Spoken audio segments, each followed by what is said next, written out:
Go ahead, Sapir. Hey, good afternoon, everyone, or good evening. Thank you very much. So I know I've got limited time for this presentation. We want to briefly talk about what PCA is and what we did on this condition assessment. So these are the topics that I'm going to talk about. What is a PCA, and we're going to get to it. So property condition assessment, we perform our property condition assessment based on ASTM 2018.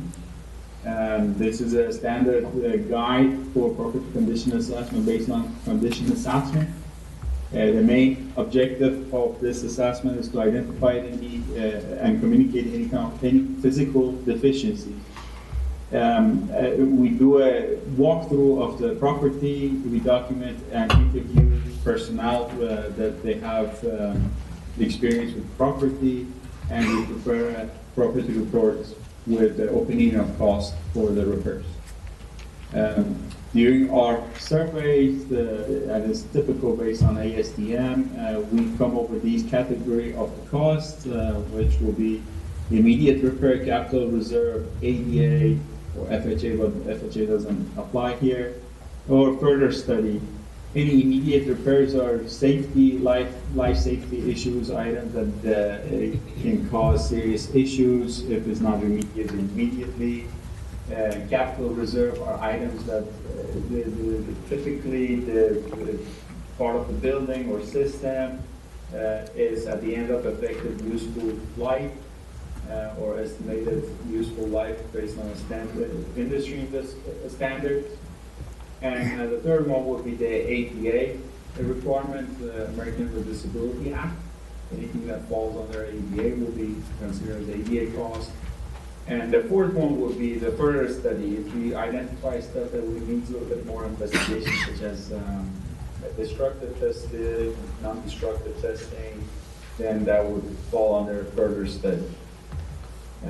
These are typical items that we look at for each building system. I'm not going to read through every single one of those. And please feel free to stop me if you guys have any questions during the presentation. These are major items that we look at. Move on to the next slide. Now, our findings at Palos Verdes, I'm going to go through this. Our report copy, I believe you guys have a copy of our report, and we have 4 different tables. One of them, the first one on the left side, is our executive summary. Executive summary gives you cliff notes of everything that we find, and just like concentrated on the cost. The second table is the immediate items, anything that we identified as life safety will be identified on that table. The third one will be your replacement cost or preserve cost for the next 5 to 10 years. Our capital expenditure for this study was 10 years. And the third one would be the ADA related items. So the first one is this is a executive summary. As you guys can tell, go back. As you can tell, this one gives you the cost. Sorry, it's moving on a little bit quickly. We have $350,000 as immediate items that is listed on there. We have $102,000 worth of items as ADA that it needs to be applied, and about, my apologies, the slide is advancing. And we have about $1.2 million worth of item that needs to be performed in the next 10 years. I'm gonna skip it from here so I can go through it a little bit slower. On this slide, you can see the immediate items. These are the immediate items that we identified during our survey. There's an opinion of cost allocated with each of those items that we identified. These are sample of the immediate items that we found. A good one would be this is concrete spa underneath this water feature that the concrete is about to fall off. It's not is not supposed to be accessible by people, but people can walk underneath it. And on the top picture, you can see a retaining wall or a partial of a planter is failing. If a vehicle or a pedestrian is walking by and it fails, it could cause issues. So these are similar type of immediate items that we identified in this survey. This is a cracked sidewalk, any kind of trip hazard are considered as an immediate item because they're life safety. Non-compliant staircases. We have some water penetration issues throughout some of the areas of the building.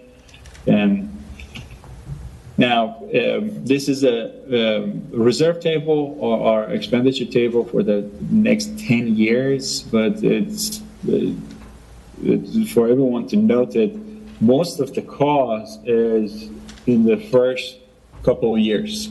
Because it needs to be done fairly quickly because it's already reached the end of useful life.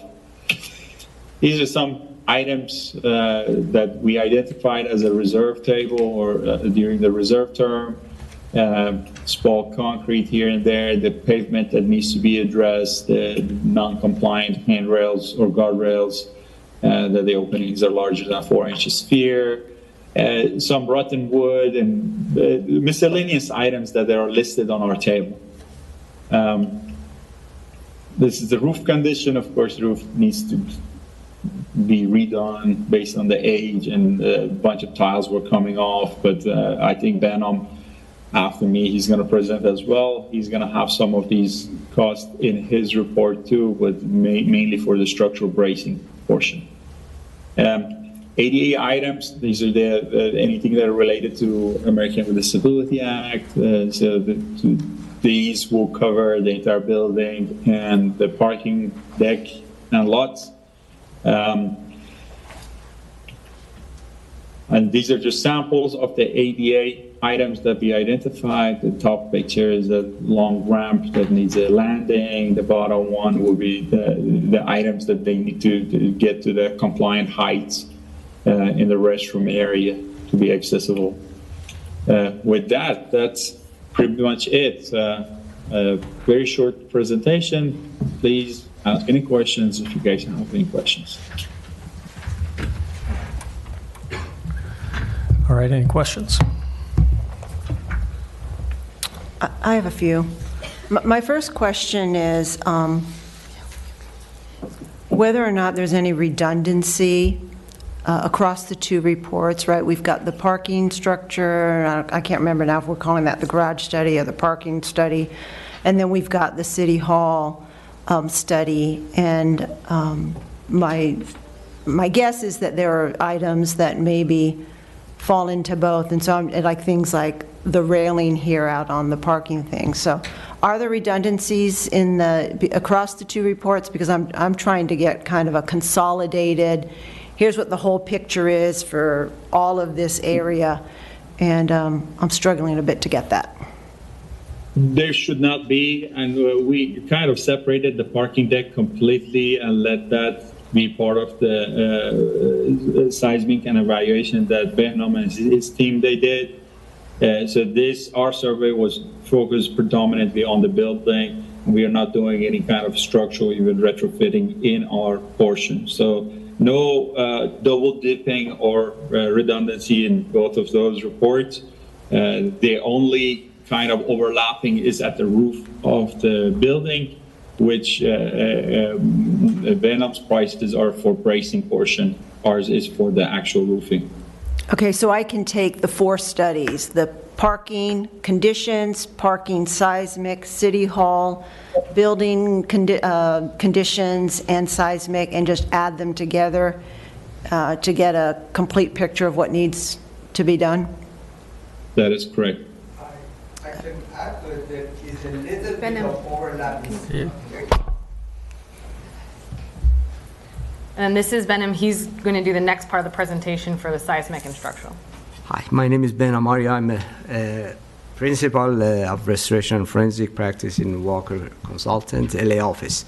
So I did the structural part as seismic evaluation. So there might be some overlaps, but that also depends on the decision to go forward. For example, this railing that you're talking about, the railing, we are in the structural part, we are recommending to put the code compliant railing that act as a bumper wall to stop the vehicles from falling, because this is a kind of a flimsy railing and needs to be bring up to the code.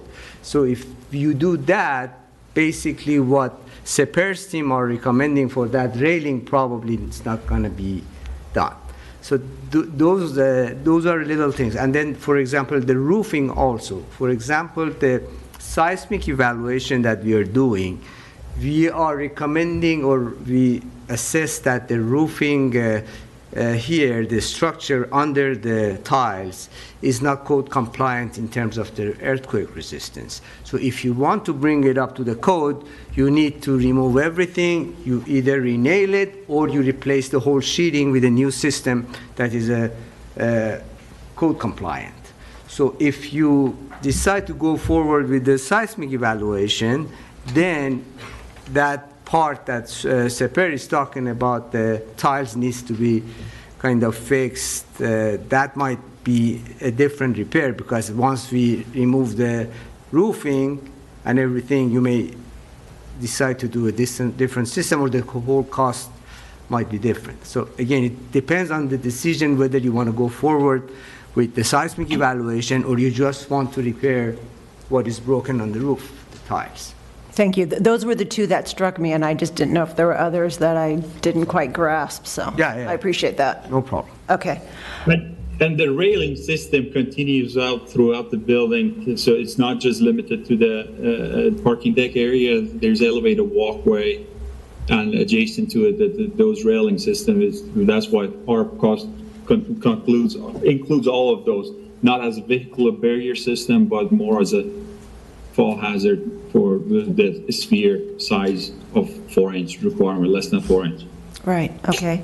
My other question is whether it's not apparent if there was any prioritization. Like, I'm used to seeing, gosh, I mean, I know you talked about kind of the 4 categories, and maybe that's your prioritization, but you know, these are the things you better do them, otherwise, you know, you're in big trouble. And then there's the nice to have, and then there's the, gosh, wouldn't this be great?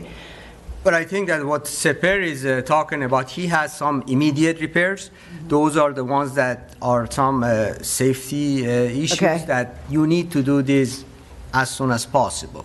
So that one makes sense to me, but then you've got the big bucket. Correct. The big bucket, again, is the repair or the program that he is putting together for you guys to do it over a period of time. And that, again, it's an expenditure that you need to decide which part you want to do, because it's a year by year, if I'm not mistaken, Seper, right? Yours is also... That is correct. Well, That is correct. And actually, if you guys still see my screen, I'm showing that up top, it shows you year 1, 2, 3, 4, and it goes all the way to year 10. right? That's a prioritization format that ideally, in an ideal world, if we had the money, we would like to do this. But now, if depending on the budget, whatever budgetary restraint it is, we can work with it, try to figure out whatever we cannot do, push it to the next year. And but ideally, in a perfect world, we would like to follow this method, like $857,500 for the year 1, and then $167,000 for year 2. Okay, so your timeline basically serves as the prioritization. Okay. Correct. All right, thank That you. is correct. Thank you. So in the immediate, is there more immediate and less immediate? I mean, is there a ranking within immediate? No, since it's life safety, there's no ranking. So All of everything's them are equally immediate. important if it's in immediate? Sorry, go ahead. Oh, I was just saying prioritization within immediate. Immediate is immediate, if I may. It means that we feel that this needs to be done as soon as possible. And there is a safety issue, risk management issue that, for example, if there is a offset in the, or a crack in the pedestrian way, if somebody trips and injures himself, you don't know if it's going to happen now or when, but the sooner you repair it, you're going to take away that risk. So those are the risk management and life safety that needs to be taken care of as soon as possible. See, that was an interesting question, because when I looked at the immediate, which totaled 350, it looked like two of the items, which were really only 35,000, didn't have the parentheses safety issue, and so I was just trying to, I was kind of trying. Yeah. Which items are those? I'm trying to find my list here. 1.1, 1.2 on cost table 2. Yeah. Okay, so the retaining wall, if the failure occurs, it can hit a pedestrian or a vehicle, or it can cause the further issues on whatever is supporting adjacent to it. So that's, I will consider that as an immediate. And the second one, 1.2, right, the water feature west of elevation, provide repair recommendation. That is that concrete spall again. That one, if we can barricade, so there are ways around it. If the budget, even on the immediate, if you guys tell us that you don't have 350,000, we can barricade maybe that water feature, stop anybody to go to that area to block it completely. You know, actually, I'm looking at your sheets here, and in your executive summary, you say the immediate term costs are 350, but in your little, well, you can't see it because you don't have the camera there, but in your immediate term listing that lists them all out and shows unit AL and unit cost and all that, it's 455.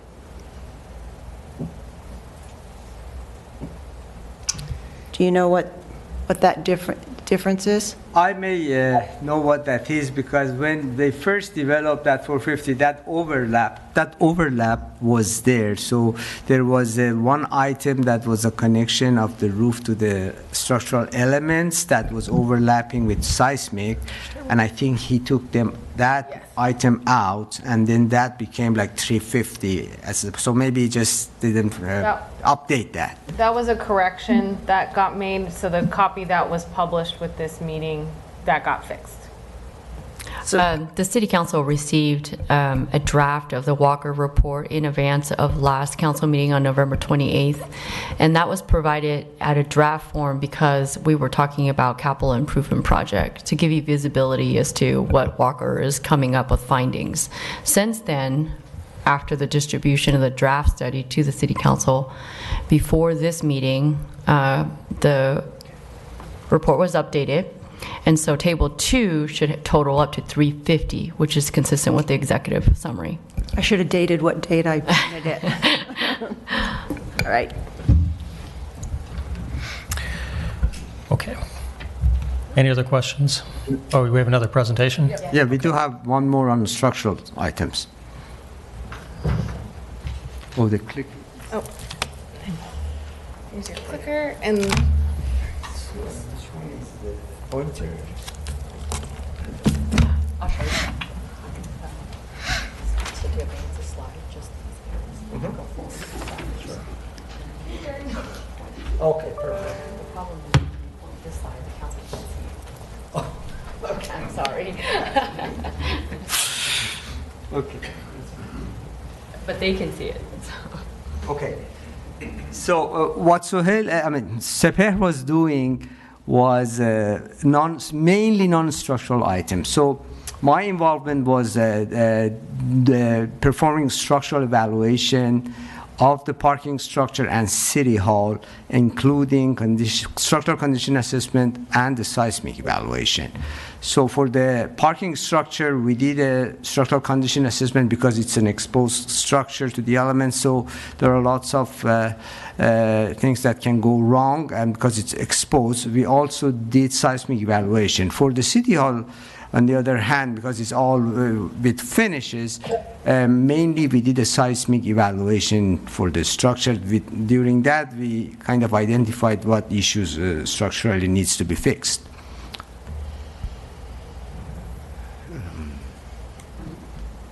The clicker doesn't... Wants to see it. It's in your computer. Oh, can you get that? What is? I don't have it.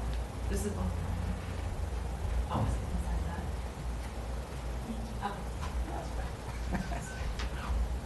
Oh. Okay. Nope. You have to wait till she plugs. One sec. Good to go. Give it a try? All right, all right. Okay. USB miracles. So let me start with the parking structure. So the parking structure, we did first, what we did was a visual observation. The visual observation showed a lot of deterioration of concrete for the main supporting components, including the concrete spalling of the beams and columns, top and bottom, and most of them is due to the water intrusion that comes through the deck and seeps through and causes a lot of concrete spalling.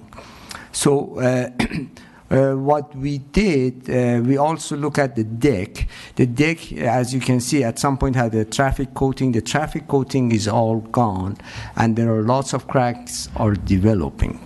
Now, in addition to the visual, it went, I can't see it this way. This one is gone. Oh, just We're just teasing you. So this side is gone. Nothing I can do. Okay, it came back. Sorry. Can So- we manually do it? It is oddly indicative. Okay. In addition to the visual observation, we did non-destructive and destructive testing. The main purpose was to determine whether the embedded rebar in the concrete was corroded or not, and also the potential for corrosion within the concrete environment. So for the destructive testing, we opened up the deck and a couple of beams and columns. On the deck, what we observed everywhere that we opened, especially next to the cracks that were repaired already, we saw significant corrosion. You may not be able to see here, but anywhere we found those rebar that is below that crack that was repaired is cut in half. So all the rebars, they're gone. Basically, they don't have any structural value anymore. But that's not really significant in terms of structural function because the concrete deck consists of two parts. This is just a concrete topping that is deteriorating. On the columns and beams, the only part that we saw corrosion was at the bottom of the columns. So basically, you have isolated locations of the rebar corrosion, so that can be easily repaired. So the good news is that for the main structure, you have, it's easy to repair, and not easy, but I should say that it is repairable. Is a normal routine repair. We also did some non-destructive testing and some lab specimens we took and we sent to a lab for testing, and they came out to be almost. We figured that this is in a good condition. It's not as bad as we thought in terms of the corrosivity of the concrete itself. So what we are dealing here, it is mainly the top deck is the problem. The rest of the structure can be repaired and reused. But the deck, in our opinion, needs to be removed and replaced. So let me now talk about a little bit of the significance of frequent repairs in parking structures. The parking structures, because they are exposed to the elements, they deteriorate very fast. The first curve on the left that you see, if you see this chart, the horizontal axis is the time that can show the service life of that structure, and the vertical is the level of deterioration. So the first curve on the left shows that the parking structure, if it's not repaired at all or not maintained at all, the experience has shown that it deteriorates very fast and the service life can be very short. On the contrast, on the other hand, you can see the parking structure with a routine repair program that, as you can see, the service life can be prolonged as long as you are willing to pay for it. And in the middle, where we are here in the parking structure that you have here, is kind of a reactive type of repair, where when you see a lot of damage, then you get concerned and you want to repair. So in that case, you can still prolong the service life, but not as much as if you had the routine repair. So for this parking structure, we're still able to save it. It may not be as good as new, but you still have a lot of service life that you can take from this parking structure. And the chart on the right shows that routine maintenance costs versus reactive. That can be significantly more than if you had done a routine repair. And this is a cost, or I have to see it a little bit from this because the angle is not very good here. So this is a repair program that we developed for the parking structure. It was a 5-year program that in the first 3 years, one is again the immediate repairs, which basically are those deteriorated concrete needs to be fixed, and also we included that railing that we wanted to have it as a code compliant bumper kind of cables that can actually stop cars from hitting the building. So those two items, I think we put it in the immediate repair. And the next item is the deck that we put it for year 2024. And in the year after that is the traffic coating that goes on the deck, which going to protect it. So in my opinion, these three years should be done as soon as possible to save the parking structure from further deterioration. So in my opinion, 2.7 million should be done in one shot. If you want to kind of wait on something, I would say that on the year 2025, which we put the traffic coating, you can wait on that for a year. But if you're doing the deck repair or deck replacement, I recommend to add the traffic topping right away to protect it. So that 2.7 million is my opinion that needs to be spent for the repair of parking structure as soon as possible. We also did seismic evaluation. This is a little bit too technical. I tried to put it in this slide. So the way that the approach is for a seismic evaluation, we use a standard from American Society of Civil Engineers 41. This is different than the new buildings. So the approach, this is a state-of-the-art standard, very widely used in California for existing building. The idea is to have a little bit of break for existing building as opposed to a new building design. So it has a two-tier kind of approach. The first one being a screening. Basically, you have a checklist of this is standard. You take it to the structure based on the type of structure. You have a special checklist. You go and check a few items on when you're at the building without any calculations or anything, or very limited. So then that tells you, that identifies some potential deficiency. That is the first tier. If you don't identify anything, you're done. But if you identify anything, it means that it has potential deficiency that needs to be investigated more. That's when the tier 2 comes into picture. So the tier 2 is a more rigorous analysis, engineering analysis that either confirm or reject that potential deficiency. So we did that for these structures. Two important aspects of this method is that the level of earthquake at the performance objective that you want this structure to perform. The good thing about this standard is that it already defines for you. For example, for your facility here, you have an essential facility. It's a public facility that needs to be functional after an earthquake. So the code, this code suggests that you need to check this structure for 2 levels of earthquakes. The one smaller one bigger one. The smaller one has a 20% of exceedance in 50 years. Basically, the earthquake that happens every 250 years. And the second one is a bigger one, which is a earthquake that happens every 1,000 years. So those are 2 recommended ones. And for the performance objective is that for the smaller one, you want the building to be usable right after, and then you can go and use it right after the earthquake with very minimal repairs. And for the bigger one, it should stand still so people can get out of it, and after repair can be again used. So these are the predefined, and because this is an essential facility, these are the criteria that we needed to check.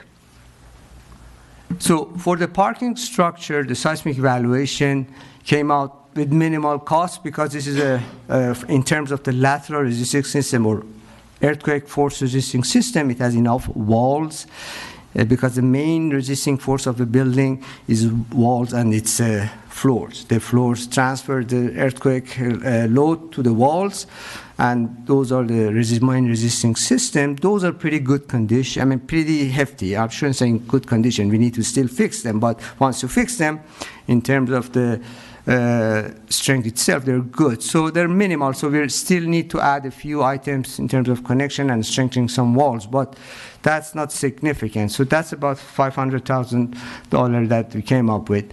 For CTL and seismic, for and HOAs, however, it's a different story. These structures, although doesn't seem that complicated, it's very complicated buildings. They have used all type of building materials you can have in a building. They have concrete, they have masonry blocks, they have steel, and they have wood. All type of materials are kind of pieced together to build this building. So for that, it's very complicated, both in terms of the evaluation and in terms of retrofit and repairs. For example, look at these walls, they have wood inside of them, and we found that the wood walls that are here, first of all, are not strong enough to take the load of the current code. Second of all, they're not connected to the bottom concrete strong enough to transfer the load. Also, the roof structure is not connected properly to these walls for the transfer. Also, the trusses here are steel trusses that are taking the roof load. They are not compliant with the code.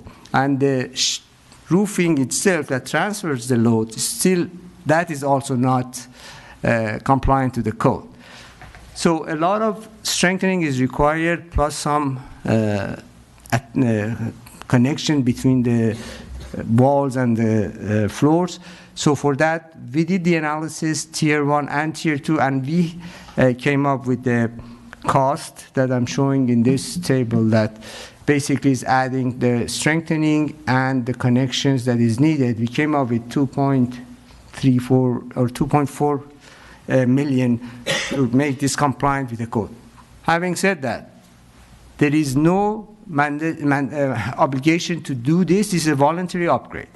So that's, again, is a business decision whether you want to make it compliant with the current code or not. Or that might be a feasibility study whether it's worth to spend this much money or not, but that's not my decision. But I'm telling you, this is a 2.4, and the repair is going to be a little bit involved because there are so many finishes here and so many different materials here. So it's going to be disruptive. And but if you want to have it compliant with the current code, that's what it takes. All right, questions here? And then just before we get into the questions, one thing I did want to clarify is from from all 3 reports, the staff took the costs and put them in the draft capital improvement program, which we heard last week, but then we have an update later on this agenda, and to try and kind of relate it to what you're seeing here, we have from the seismic repairs, the parking garage, the putting out the RFP and starting the design and doing some testing would be in this fiscal year, with construction next fiscal year. and then going on to the other seismic repairs after that. And then from the, I'm sorry, for when you say, for the parking garage, you're talking about for the entire almost $3 million? the parking structure, the seismic repair, so the first table you saw like 2 slides ago, this amount is after that as a second project. Okay. That's programmed with the RFP and going into design next fiscal year with the construction happening in fiscal year 25, 26. And then the structural improvements and the condition assessment, we took the immediate and ADA improvements that were identified that you saw earlier. So the parking garage, the immediate, that year 2023 column. And then from the presentation earlier, the immediate table and the ADA table, those we have doing the RFP and awarding design for fiscal year 23-24 with construction next fiscal year, and then doing an RFP for the second year, and kind of so it's staggered through and extends into the future fiscal years. So just to kind of clarify, since in these tables it says 23 as year 1, but with our staffing availability, that's how it's kind of outlined in the CIP and the connection. But with that, I can let you have any questions that you have on the presentation. So these are all structural seismic retrofits and repairs, correct? Correct. On both? Not all of them, and there are some of them are just a structural deterioration of parking structure. That doesn't have anything to do with seismic. I understand. Even if you don't do seismic, you need to fix the parking structure concrete. I guess the question I'm struggling with in my head is that, at what point, nobody take this as if I want to blow the building away and rebuild it. At what point are you putting good money after bad? Well, as I was trying to explain with this. Right, exactly. So that's exactly what we mean. For now, if you do maintenance, this repair, for example, 2.7, and then follow up with the maintenance, like condition assessment every 3 to 5 years, and do little maintenance that, for example, if you see a crack or a spall, fix it. I think you can, as long as you're willing to pay for it, you can extend the life. That's what I'm trying to say. So it is, this depends on the maintenance program. If you go based on the maintenance program that we defined here, and then you continue on that regime, you can probably get many, many more years. I would say at least 20 more years off of this parking structure. So well, that's the parking structure alone, and then we get to this building, and then we also get to the internal aspects and functionality and workability and usability inside this building. I guess you can't answer this question tonight, but what I'm asking myself in my head, and so I'm just repeating it for everybody listening, is when I take all of these numbers and add them together, look at the CIP, realize that we haven't touched anything inside the building when we've invested in all that. Then I compare and contrast, for your knowledge, our agreement with Los Angeles County Fire Department is that they're responsible for a significant portion of a new build relative to their use of that new build. So emphasis on their portion, unless they'll pay for the whole thing, in which case that's great, but they won't. I think what we need to understand is that the sort of, including a maintenance program, what that looks like over that long-term view as compared to what real replacement cost is in actual numbers, that if we were to, go rent some space somewhere else, blow the building away, start over from scratch, and when it's back up and running, what that cost is, what those look like. And then I guess the last question I would ask is, when you build a new structure, how quickly are you back into this maintenance program you're talking about?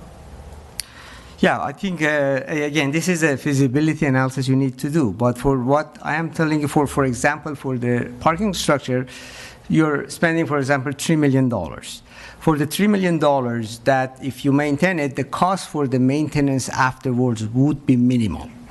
If you do I would say like maybe, don't quote me on that, but not more than a couple of hundred or maybe $1 million over the next 20 years after that, because you are maintaining it. We are recommending to fix all the problems, take care of the waterproofing, put a protective layer, and then every 5 to 10 years, you have to change that protective layer.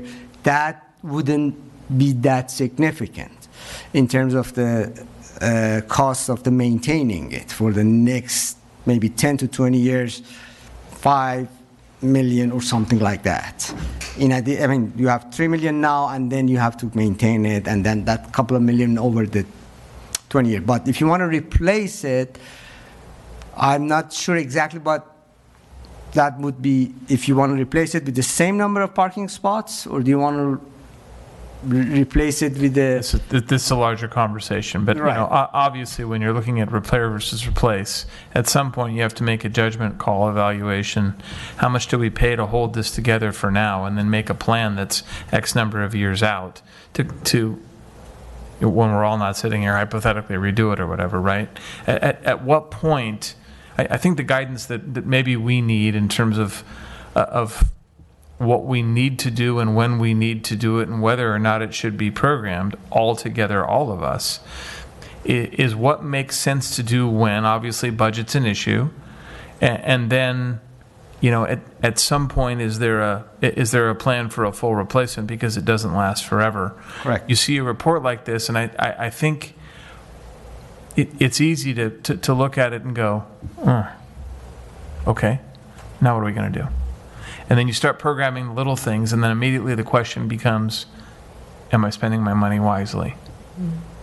I think beyond the engineering terms and the analysis, which thank you for all of it, I think we need to understand that in collaboration with our staff, and that's where I immediately go. Well, I think that's been the question the last 10 years. Yeah. Is what is So it? how do we what get does to it that answer cost faster? Yeah. to build a new building versus, you know, and if it's $10 million to fix it and 30 million for a new building, then you have to say, well, wait a minute. Maybe you do say, wait a minute, maybe you don't say, wait a minute, but you have to have that piece of information. I mean, Yeah, there are $3 published... million for a... You know, Actually, does the $3 million, are we at the dotted line in the middle? Are you saying after we Yes. spend 2.7, we can get to the middle, the dot in the middle? correct. Yeah, you are Which- now right now you are in a bad situation. You after that in the middle one, if you do not do the repair, you're gonna be like the first. So is dot. that where we are right now, is kind of the first superstar? Well, yeah, you are on that path. So you need to do the repairs, so bring it down the level of deterioration, then maintain it to get as close as possible to the very right curve that is smooth and it has a long service life, not dotted line, I mean. So by doing the repairs, you're just bringing down the level of deterioration and maintaining it every 3-5 years, whatever is needed. So I'm just saying that you can, with the $3 million that you're spending, it's a very good investment to keep this for the next 20 years with minimal expense. So if you spend that $3 million, then maybe another million or so within that 20 years, I would tell you that this would last. And therefore you can successfully park with no building. Good timing, wherever that came from. I have a question about the seismic. Sure. About the seismic study. So there was a study done in 2011, I think, that we shared with you. Sure.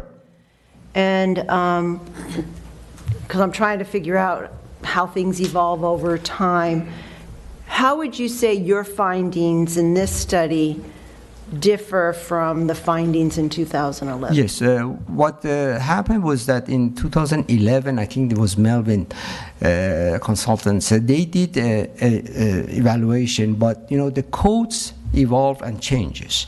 At the time, the code that I showed you right now was not in effect. It was another version of the code, previous version, ASCE 31. So they did that based on that. Since then, the codes have updated, and then the seismic loads has increased. So that's why you need to repeat this exercise, because our knowledge of earthquake based on what happens what earthquakes happens, they update the knowledge, and based on today's knowledge, the spectral acceleration, which is that causes the force of the earthquake, has increased from that standard to this standard for this location. And therefore, the solution that you're recommending probably differs from the solution from then? It's because the similar, but maybe a little bit more stringent. Like if they say that you don't need this much wall, we say that we need a little bit more. So it's very similar, very similar. It's just we add a little bit because the forces has gone up. Okay, so we've heard now, if I look across the 4 studies, not counting project management and inspection, design, and all that fun stuff that we love, what you have in the report is basically around $7 million, okay? If you probably add them together, yeah. Yeah, when I add them together. And so, you're recommending the $3 million for the parking structure. And so if we had a limit, and obviously the previous person was saying we've got the immediate $350 that we need to do for City Hall, plus the $2.4 million for the seismic. If you had a limited pool of money, how would you sequence your spend? I would do that out of that 2.7, I would do at least 2.2, which is fixing the concrete and the deck. Right, so the first 2 years that you have in your First 2 years. That plus 350 that Seper is talking about. Then the seismic retrofit would be something next that if you wanted to decide on it, I would hold off on that. So you'd hold off on the seismic retrofitting of the structural? On both structures. On both? On both. Okay. Before totally. Okay. Yeah. Thank you. You're welcome.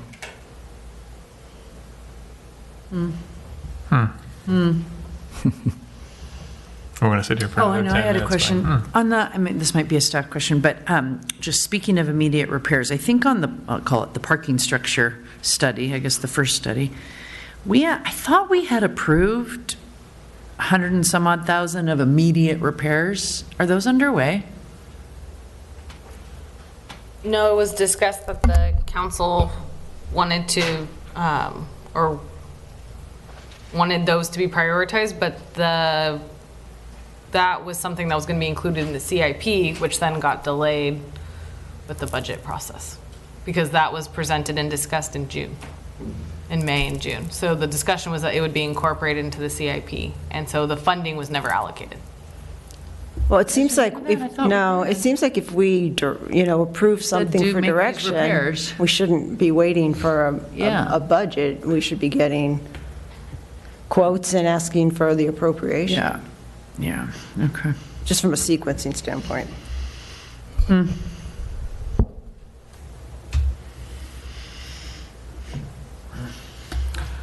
Any other questions? All right, I'll ask if there's any public comment. Let me ask this quickly. You mentioned the, this is for staff, sorry. You mentioned the CIP. Assuming, I'm going to use round numbers, assuming that the totals of the 4 categories are 7-ish million, I think the CIP totals are more like 8.x. What's the delta?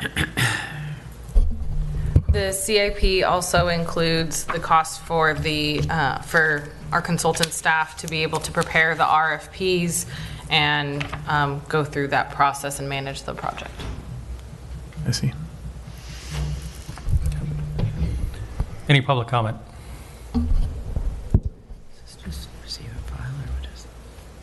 I have a question. You got to go up there because no one can hear you. Say your name, say where you live. And I won't get emotional. Over seismic repairs? Wow. I'm very sensitive. Hi, Steve Friedrich, 404 Paseo Del Mar. Thank you all for everything you're doing. It's a difficult job. I always like to recognize that. It just got more difficult. And I have to make sure I don't go through on my 3 minutes.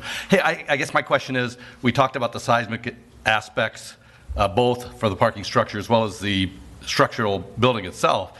And my question in this whole equation is, and I haven't heard much discussion on it, is are our staff and or the public at risk if we do not do part or all of those seismic retrofits and a healthy earthquake occurs to the building subsequent to that. So that's my question. Thank you. Okay. As I was showing you, first of all, the earthquake retrofit is not mandatory. Now, Is what, I'm sorry? Not mandatory. it's not mandatory to do based on the code, does not mandate you to do the seismic retrofit right now. So it's not against the code, it's not against the law or anything.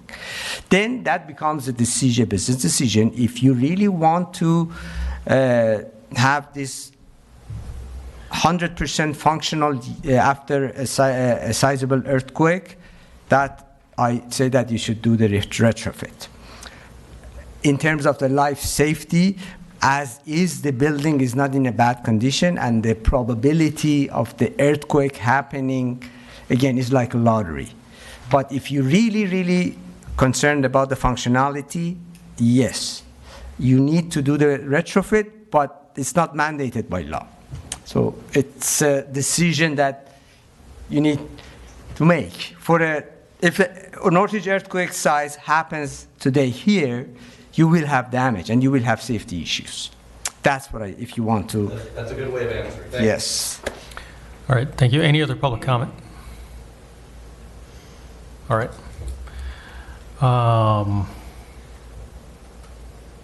So, Anastasia, did I hear you say that you guys had put on the CIP immediate and ADA and seismic? Immediate, ADA, and then the seismic for the parking garage. Okay, but this. And it's just putting out the RFP and getting the design for this fiscal year. Okay, when you said that, it made sense to me, and I was like, that sounds like the right thing to do, but then our expert here is telling us that he would not have prioritized seismic first. That's right. I prioritize the repair on the concrete and the structural concrete below and the concrete on the deck. And the reason for that is because it has implications for the cost of repairs in the future. Correct. And if you don't do that, it's going to continue to deteriorate so badly, because right now it's in a very, very bad condition, very deteriorated, so you really need to fix that as soon as possible. So that's my concern. Okay. Does that naturally begin the seismic effort by itself? Or that's completely separate from? It's a separate issue. Okay. Is that work primarily about preventing water intrusion? Well, first is to fix what is the concrete that is spalled, Okay. fix some of the embedded reinforcement that is corroded. So basically, So it's all of that. you're restoring the structure that is supporting the deck. Okay. Then we need to replace this deck, put a new deck, the topping only. It's not the whole entire deck. It's just like 2.5 inch of concrete topping on top. That needs to go, replace it. And in addition to that, the protective layer, which we call traffic coating, needs to go on top. That can wait for a year, but I wouldn't wait more than a year. Okay, so let me ask you a naive question. Is there a path forward in which we simply repair the deck, put the coating on, the traffic coating on, but we don't necessarily put the effort into repairing spalling and the ironwork? But spalling, I think it's the first priority, because right now you're using some strength. Yep. And you need to restore the concrete that is spalled, because there is the concept is that you have rebar inside the concrete that they have to bond together to work and resist the force. When you have spalling, that bond is gone. Okay. And the rebar is not connected to concrete, so you are losing a lot of strength. And imagine if you have a big fire truck or something comes on top of it, and if it's not strong enough, you may cause a lot of damage. So that's what I'm trying to say. So you need to that's the first priority actually. Got it. Fix the concrete, then fix the deck. I remember the day that I learned what spalling meant. It was after that. Is that bad? When? It was after that event in Florida. Remember that, when that condo? Yeah. Oh, the one that collapsed? Yep. Yeah, I was involved in that investigation a little bit. So, where's that leave us? Do we need to do something, or do we really do it more in the context of the CIP? CIP, right? Probably in the context of CIP, I Yeah. think Dave will probably want to weigh in. We don't, yeah, I mean, I don't feel like we're ready to say, okay, yes, this No. project, not that project. I think we have a long way to go before we figure out. I'll say that, I'll just say that Anastasia, what you said about immediate and ADA made a lot of sense to me. I was totally thinking seismic was also the next thing on the list until he said that. That's a big ticket item, much bigger than the seismic was, so we'll have to discuss that, but. Anything else? Any other direction you guys need at this time? No, you don't need to take any action, just that we wanted to share the findings of this report. Obviously, it plays into the capital improvement, and we have a capital improvement on the agenda later today, so. When we get to that, let's talk more about replacement versus repairs. For sure. Well, thanks to Walker. Thank you, gentlemen. Grateful for your Well, support. I don't know Thank if you. we lost the other guy, or if we just Thank you, lost his Sapir. picture, but if he's still there, thank you. He's listening. Thank you.